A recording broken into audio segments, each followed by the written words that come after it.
Pemprov DKI harus mengerjakan pengerukan Kali Mampang secara tuntas sampai ke wilayah Pondok Jaya. Kanet PDIP, tawaran keras untuk Anies dan Pemprov DKI. Sebegitu malasnya kah Anies? Padahal banjir adalah masalah harta dan nyawa yang harusnya jadi prioritas kerja dan anggaran. Ini PR 2, jadi tidak hanya sekedar perbaikan saluran drainase, tapi juga harus ada pembenahan besar-besaran bandaran sungai. Hari ini dia sedang melakukan kerja keras sambil memberikan penguatan kepada masyarakat, khususnya korban. Sampai dengan sekarang saya belum melihat infrastruktur fisik yang bisa dikatakan sebagai bagian upaya mengatasi banjir.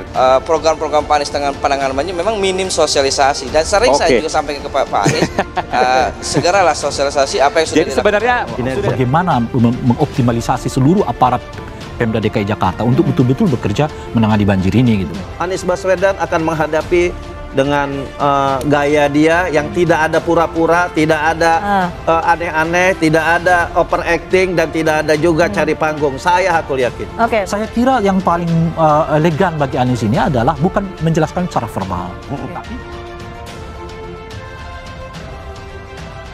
Pengadilan Tinggi Tata Usaha Negara atau PT UN Jakarta memenangkan gugatan korban banjir Mampang perapatan terhadap Gubernur DKI Jakarta Anies Baswedan. Menanggapi hal tersebut, anggota Komisi D DPRD DKI Jakarta dari fraksi PDI Perjuangan, Hardianto Kanet menilai dikabulkannya gugatan warga terkait banjir terhadap Gubernur DKI Jakarta Anies Baswedan kembali memapar pemerintahan DKI Jakarta.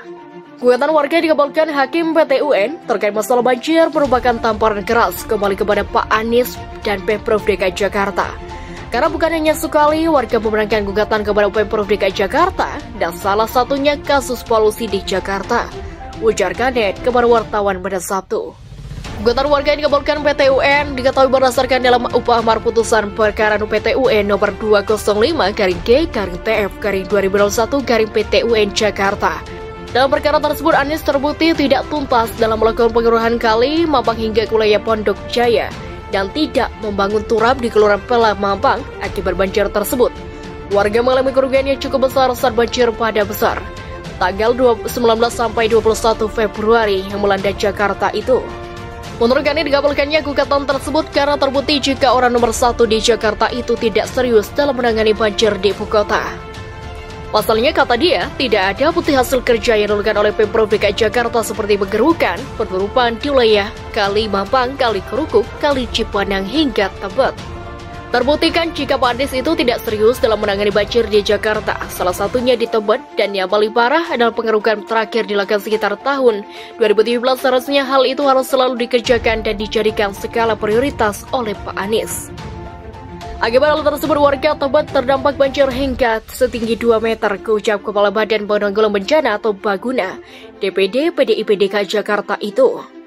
Karena juga menyatakan sikap reaktif ke Sudin SD Jakarta Selatan Mustajab yang mengklaim pihaknya sudah menghadang jumlah kali, diantaranya Kali Kerukuk, Dilir, Kali Mampang, dan Pondok Jaya. Kasudin SD Jaksel tak perlu reaktif dalam menanggapi permasalahan tersebut. Apapun putusan PT UN itu hukumnya wajib dijalankan jika tidak perlu mencari alasan apalagi pembenaran, ucap Kanet.